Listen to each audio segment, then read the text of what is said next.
If you don't have a mentor, you need a coach.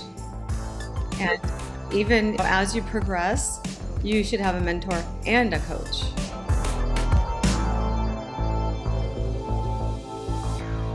What's up, everybody? Welcome to another episode of the Reside Platform Podcast. I'm your host today, Suneet Agarwal, and I'm hanging out with Michelle Terry.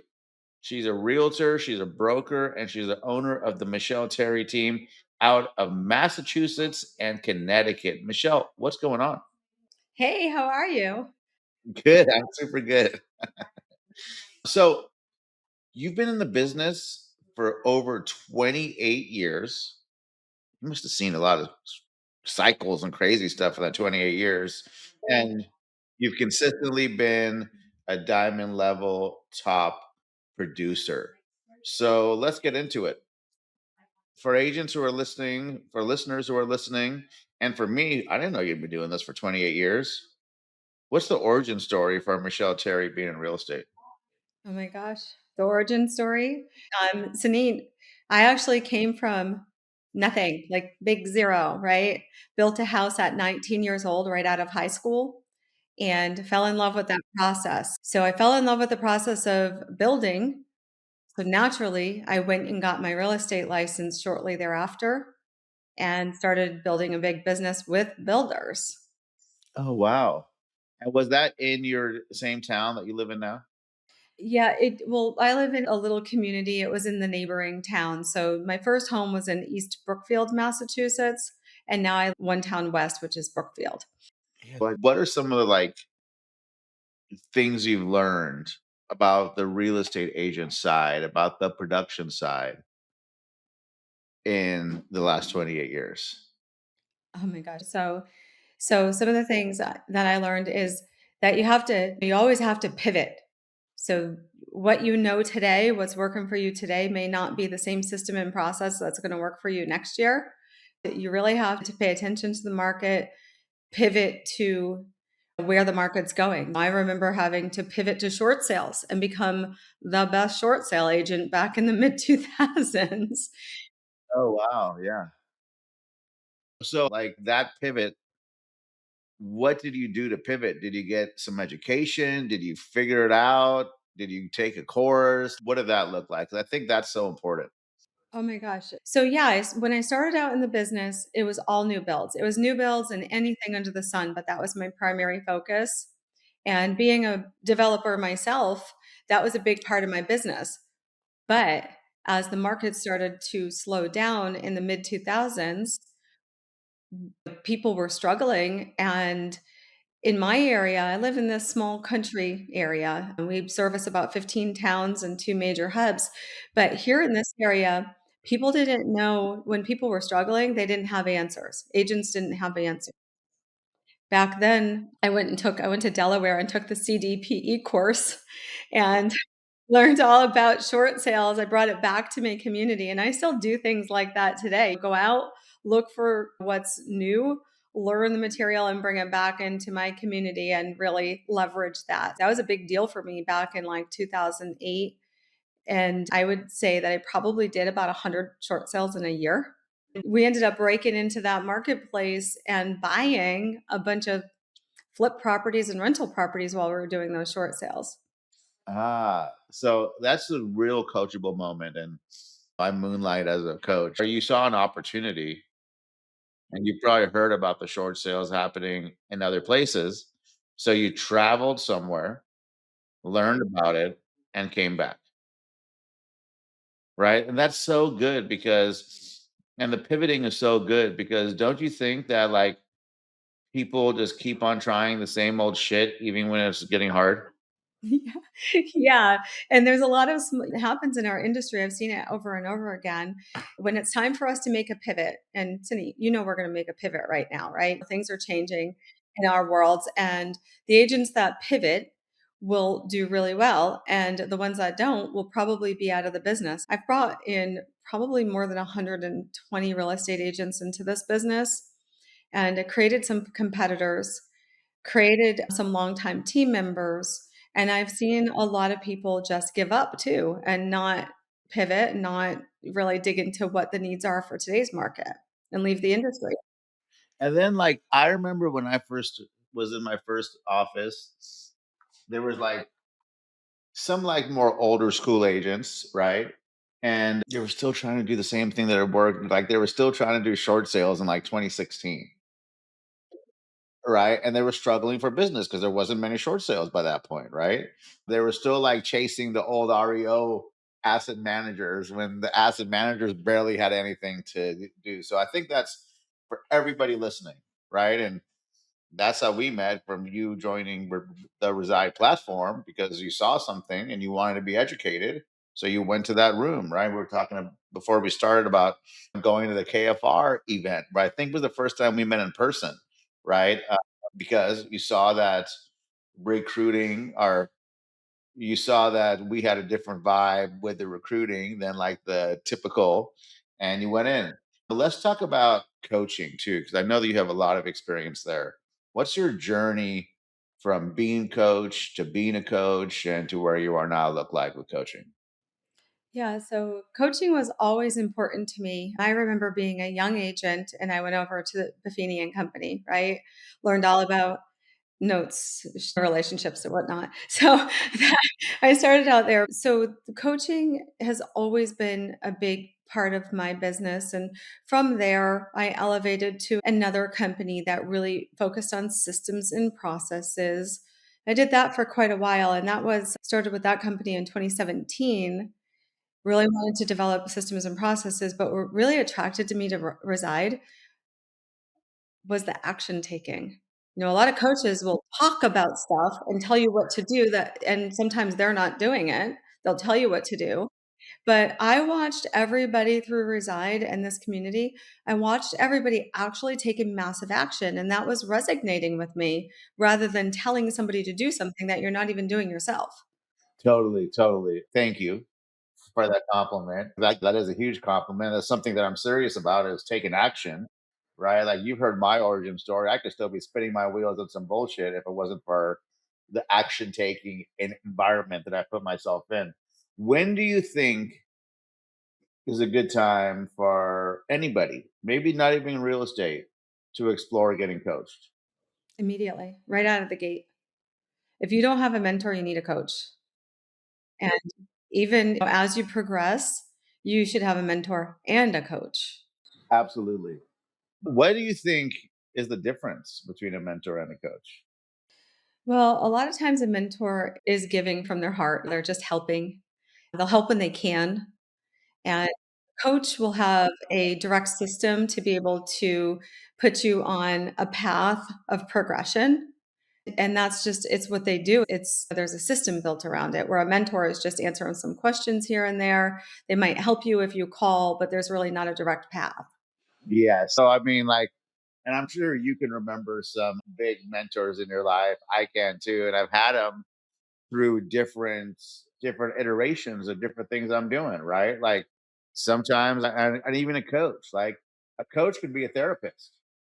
Yeah. I learned that early on that it's funny. Suneet, coming to you guys, I couldn't fathom that you could do a coaching call in 20 minutes, right?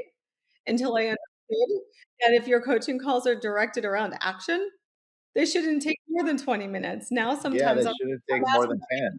17 minutes, right? Yeah, yes. Well, we have a call next week, I think. So we'll see. But good. What were some of like the lessons that you remember from those early coaching days with Buffini? Like, let me say, I'm a big fan of Buffini and his systems. I love. It's so funny. Last night I was thinking about it. I love those handwritten notes. I love that analog style, especially in this AI online world. Do you still do any handwritten notes? Yeah, I definitely still do handwritten notes. I actually had a conversation with my team about this morning. We've done some traveling lately and we've met some incredible people and building the relationship, whether it's with your buyers, your sellers, other real estate agents, or anybody that you're looking to build a relationship with. If you take a couple minutes and just really come from the heart and write a note to them, that's going to go a long way. It's not AI, it's not a quick voice text or an email. It's literally you're taking your time, dropping it in the mail, and send it to them. It's meaningful. So I still 100% believe in handwritten notes. I want to write more notes. What should my process be? So your process should be to have them sitting on your desk on Monday and do not leave on Friday until they're all in the mail. Like, don't let them stack up. Okay, good. And what do I write? Anything. Send out at least 2 a day. So if you do 10 a week, that's perfect. It could be I've written handwritten notes. I've had like my kids have had a doctor appointment and I was just really connected with the doctor or the doctor helped a lot. So just thanking them, taking a minute to thank them. Yeah, it could be a hairdresser. It could be sellers. So many times when you go to do a CMA, people are just looking for the business, the transaction. Take a minute and thank them for letting you into their home. Yeah. Yeah. And then what do you do? So just do you put a business card in there for the doctor or you just send it? You know what, Sunny? I don't. Yes. And I was hoping that, yes, I was hoping you would say that, right? It's not always like, don't be like that, the cliche realtor from the TV show, right? Like, kind of like what John's been talking about a lot lately, like the relationship equity. Yeah, and I'll tell you, I think one of the problems in our industry right now is so many agents have gone to being all transactional and not deepening the relationships. I've caught myself doing that. You get really busy, you wanna build the relationship, you like the people. I always say it's the only business that you can be in where you're divorced every 6 weeks, right? You're with them every single day, you're talking to them on the phone, you just really like them, but new business comes and you want to stay connected, but you're busy doing the new business. Well, if you build a system or a couple of systems behind the relationship, that doesn't happen. You can stay connected long term. Yes. And if the system is just send out 10 cards a week that are laying on your desk, Yeah. oh my God, you are inspiring me so much right now to send some notes out today. Don't be surprised if you get a handwritten note from me. Do you get like special cards or you just get whatever? So we buy boxes of 100 on Amazon and they have all different covers, all different, all, for all different reasons. I buy cards everywhere. If I go to one of my little shopping stores is the Lily Pulitzer store. If I see a little cute little handwritten note, blank notes, I'll pick them up. So I have tons of them. Oh, I love that. I'm going to totally do this. Good. I hope you do.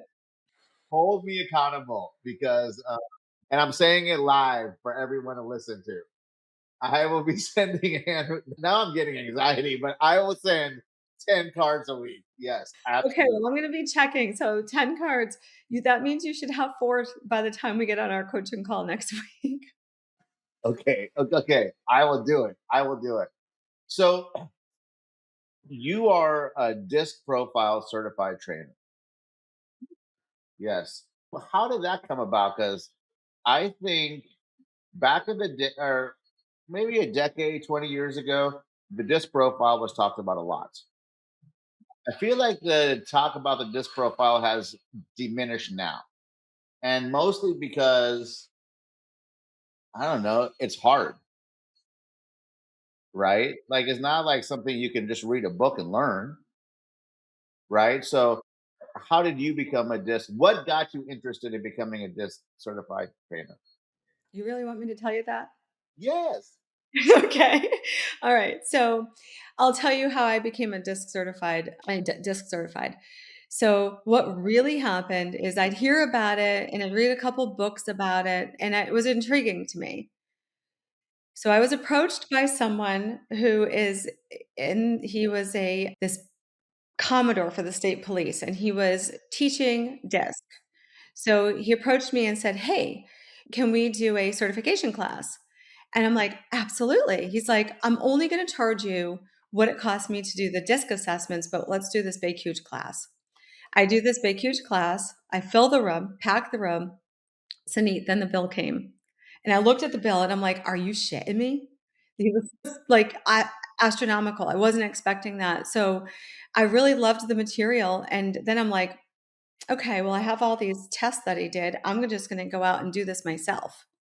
And I found the Wiley Company out of Minnesota. I contacted them and I said, "Hey, I like the material. I want to be a teacher." So I flew out to Minnesota, took a course for 3 days, and I started reading books and I started watching videos and became DISC certified. And it's actually helped me a lot in my business, and it's helped my team members a lot in the business too, because they can understand wiring systems and be able to talk to people the way they need to be talked to. So, was it initially to for your real estate business rather than like doing leadership? It was initially for the real estate business, 100%. I was fascinated by it and I just kept learning and I wanted to teach the agents. And for those people who are listening who have never heard about the disc profile, can you explain it to me like I'm a 6-year-old? Okay, so the disc theory was adopted by it was a theory from Myers-Briggs and there so basically the theory is that all people have all traits, but they're most likely dominant in one or two traits. There's a D, and the D would be dominant, like a dominant personality, a doer. So remember D for dominant and doer. And it kind of think about a wheel spelling disc, DISC. And I would be inspirational and they're inspiring. They have integrity. They want to be life of the party. Usually you can tell these people, a lot of them like to dress flashy. They like dressing nice and they like bling, right? So that's an I. An inspiring person, can lose their focus quite often. They just want to be the life of the party, and it's hard for them to finish things and to remain focused. S would be systematic. You can think about supportive, systematic and supportive. For somebody that, like your administrators, they may have a high S. People that have a role to help people, and they're not doing it just because they have to. They do it because they actually want to. They want to be behind the scenes. And then C is cautious and reflective. And the best way I can explain a C is an accountant, spreadsheets. They love numbers. If you're working with somebody that's a high C and you don't give them any data, they're not going to have trust in you. So you, as a real estate agent, you're a real estate agent. I'm a high D followed by I, right? Those are my dominant traits. But if I go do showings and I have new clients and I just push them to do it, like get this offer signed, let's just go. And I don't stop to show them the numbers or show them material or explain why this is a good deal, I'm going to lose them. So that's why I think it's important to understand that wiring system. And most people have a higher trait in two out of the four. We have all four, but like me, I don't have my S is almost non-existent and my C is at mid-level. If I want to research, I will, but I don't love it. Okay, that's you explained that perfectly. Thank you. That was real good context for me because I had forgotten a couple of those things, honestly. How do you use that when meeting a new real estate client? So I use it with the real estate clients and real estate agents. My wiring systems have been trained to pick up on traits. People that talk with their hands, they're usually a D or an I. And then I need to identify if they're fast talkers and direct, I know they're a D. So I don't want to bog those people down with details. I just want to get it done. If they're super focused and I hear them talking about entertaining and friends being important, I'm going to focus on the great features of a house. And I'm going to be able to give them some vision on what they can do at that property, barbecues and hosting parties, things like that. People that can't make a decision, I might need to show them why it's a good decision for them. That's an S. And then a C, I better start digging up the research. And if I can't do it, I need to find somebody that can help me do it.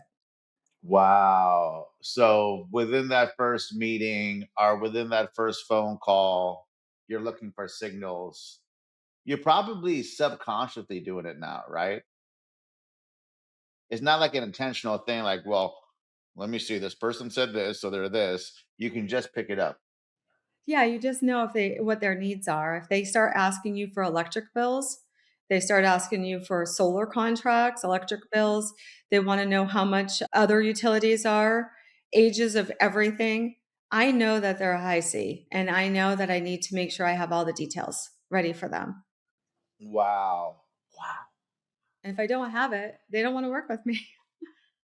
So good. What about the disc profile application when being a team leader and managing agents? All right. So, managing agents. Do you want me to tell you some things I learned the hard way? Yeah? Okay. So on the DISC scale, we only put about 25% of our faith into DISC, like, people are people, and people can adapt, right? So I learned the hard way that I'm a 98% D. I'm a doer. I need to get things done, and I don't like a lot of details. But I've learned on my team that if I have too many doers and too many high Ds, we're all gonna butt heads because we also like to do things. We'll take your suggestion, but at the end of the day, we're gonna do it our way. And if you have a full team of all high Ds, that's my household. Like, that's my house. You're gonna everybody has their own way to do things, and you're gonna cross paths once in a while. Yes. So what about, like, how do we apply it though? Like, if so we understand, let me make sure that I get this right. So based on what we talk about, I mean, you don't have every agent that comes in do a disc profile, right? Yes, you do. Okay. Like, and when do you do that? I do it before they're on the team. So I have a disc profile and we actually display our disc profiles. We display them in our team room. We do that because we want the team members, I want them to know how to approach me. I don't want to be in the middle of something and I'm totally focused on that. I want to help them, but I want them to understand how I'm wired and I want them to be able to talk with me and get all the answers that they want and I want them to do that with each other too. On my team right now, I have a girl that's been with me for 10 years. She's a big producer and in the past, I've rebuilt my team a couple times. So in the past, I've had people come to me and say, "I don't think she likes me." What do you mean she doesn't like you? She loves everybody. On the other side of the coin, she's calling me saying, "Oh, I really like this person." But they're like, "Well, she doesn't talk to me." Well, yeah, because she can't. She's not wired that way.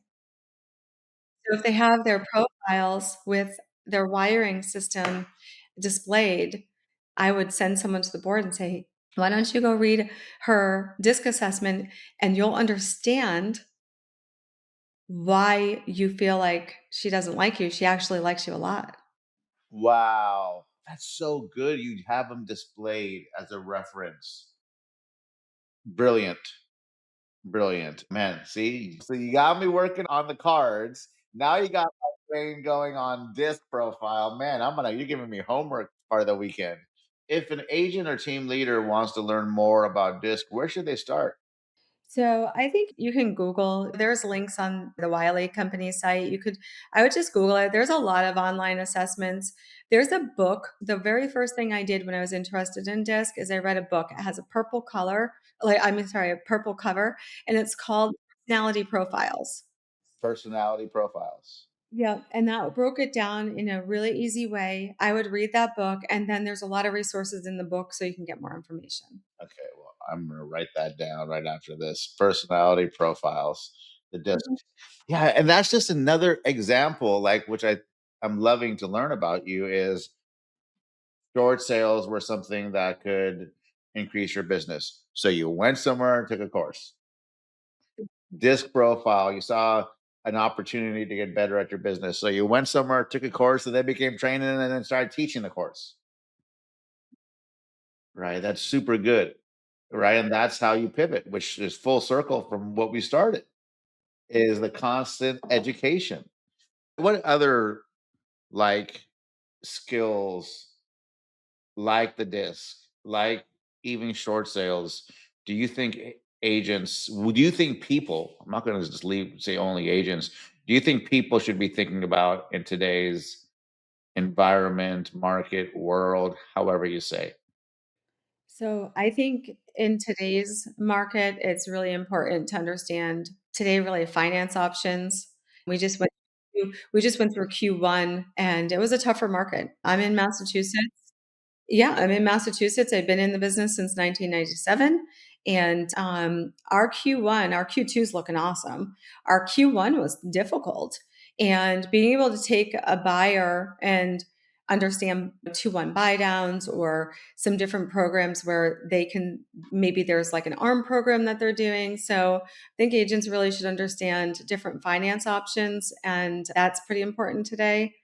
Yes, so good, so true, right? Where do I learn about finance options? Find your favorite lender. Yes, I actually own a mortgage company, so I can just ask the guy that. Yeah, ask Suneet, he'll teach ya. Yeah, well, no, don't ask me, ask my guy, Dan, yes. Because like this DSCRs and all this stuff, and what I've seen is I have an agent in my organization who solid agent, been with me for like 11 years, and he really figured out the DSCRs. His name is Tony Wynn, been with me for like over a decade, and talked to my senior loan officer who works for me, Dan Herbert, and Tony's throwing up DSCRs like buyers non-friggin' stop. It's remarkable. Can we talk about that for a second? Yes. Suneet, in December, I had a client in need to get out of a hard money loan, right?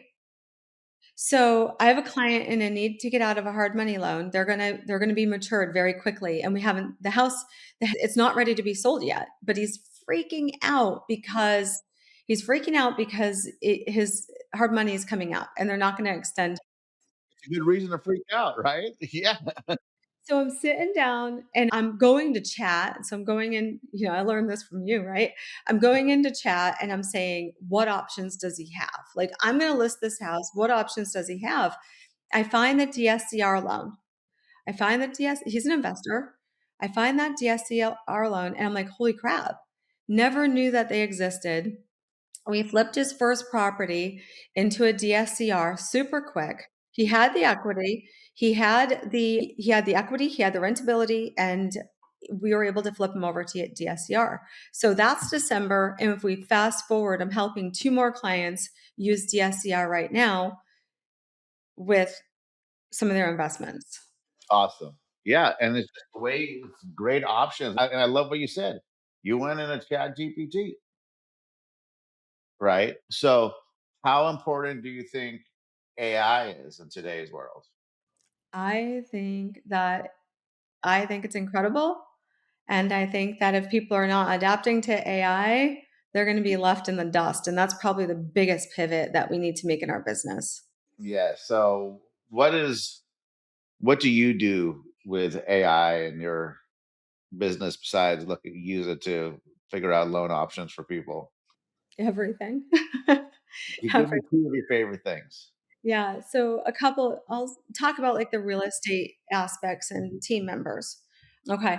So it used to be that we would go and have a client have a home inspection, right? Have a home inspection. The report comes back and your client's asking you what your recommendations are. Yes. Old school, I would print that out. I would read that 88 pages, and I would take the yellow highlighter, and I would highlight all the areas of concern, and then I would have to go back, and I'd have to make recommendations and type a list. You just blew my mind. What a great use. So now I still read it, I skim it, then I put the home inspection in chat or whichever preferred AI I'm using. So I'll upload the home inspection. It gives me the recommendations. I give it back a couple more recommendations and I tell it type me a list. So I just took hours and brought it down to 20 minutes. That is one of the best use cases I've heard for real estate agents. Bravo, Michelle. That's so good. I have a couple more. Yeah, let me hear one more. That's such a good idea. Like I'm over here thinking, I think about that. Okay, good. So yes. So the next one we have a lot of properties. Like we build houses, we flip houses, we have investments, have vacation properties, like all kinds of properties. So I did a little project and I pulled notes on all of them. I put all the notes in chat and asked them to give me any red flags. Right? So I'm reading mortgage notes, I'm reading loan docs, I'm throwing settlement statements in, and I just saved 67,000 on a flip by putting all my bids in too. So I upload my bids and get recommendations off the bids. Do you know what I love about the two things that you just said? None of them had to do with, oh, it helps me write emails or helps me write social media. You're using it to make fucking money and to save your time. Yes, add efficiency, make money, save money, right? And save time. Instead of treating it like Google, right? Or like say, yeah, I got all my Facebook posts that get one like and 100 views from Chat GPT because everyone's doing that, right? So good and so actionable. I hope people listen to that and get inspired for uses in their AI. All right. So, last couple questions. What advice do you have? And you've given a bunch of great advice. So if this answer is short, that's okay. What advice do you have for real estate agents today? Coach and mentor. Coach and mentor. This is a tough time in the business and you have to don't waste all your time making Canva posts. Don't waste all your time following social media. You have to take action and have a mentor and a coach to be able to hold you accountable and help you move forward because it's not easy right now. It's a tougher market. And there's always circumstances that don't make something easy, right? Like when the market's good, what's happening? There's 40 offers on everything and it's going 100 grand over list, right? Mentorship and coaching has no doubt 100% changed my life, right? In every aspect. Okay. So, what advice do you have? And if it's the same advice, I wouldn't be mad at you. But let's try and make it different because that first advice is so good. What advice do you have for the real estate team leader out there right now? Hang in there. Hang in there. Keep giving it all you got. You're in that position for a reason. You are there because you deserve to be there and you're a leader and take leadership seriously. And remember that your team members, they're going to do what you do. If you don't make calls, they're not going to make calls. If you don't show up, they're not showing up. If you don't have structure, they're not going to have structure. You look at yourself in the mirror and that's your team. Yes. Oh, I love that. Look at yourself in the mirror, and that's your team. When I send the email out about this podcast, I might use that as a subject because that was good. Yes, good. All right. And now, if somebody wants to learn more about you, learn about working with you, or send you a referral, and what's your market called again? So I'm in central Massachusetts, Okay. So what's that? So what are some bigger cities that people could send you a referral for? Worcester, Mass, Springfield. Yeah, and we do Northern Connecticut too. Anything from Hartford, Worcester, Springfield. And our team covers the entire state of Massachusetts. I work on Cape Cod too. Yeah. So anyone listening, you got a referral in Massachusetts? Just call Michelle. Right? She'll help you get it handled. What's a good way for someone to send you those referrals, Michelle? So I think the best would be to email me at michelle@michelleterryteam.com. All right. You guys, and we'll drop the notes in here. Michelle, this was really good. This was great. So everybody, I hope you got something out of it. I got like 3 or 4 things out of it. I'm gonna go after this and go on Amazon and buy the cards. I'm gonna check out that disc profile book. I'll probably drop it in AI and have it give me a summary, but hey, that's where I'm at right now. And that home inspection thing is such an unlock. So great job. So, guys, listeners, viewers, I hope you got something out of it. Like I said, I just got 3 things out of it. If you did, like and subscribe and share with a friend. And we'll see you on the next episode of the Reside Platform podcast. Thanks, Michelle. Thanks, everybody.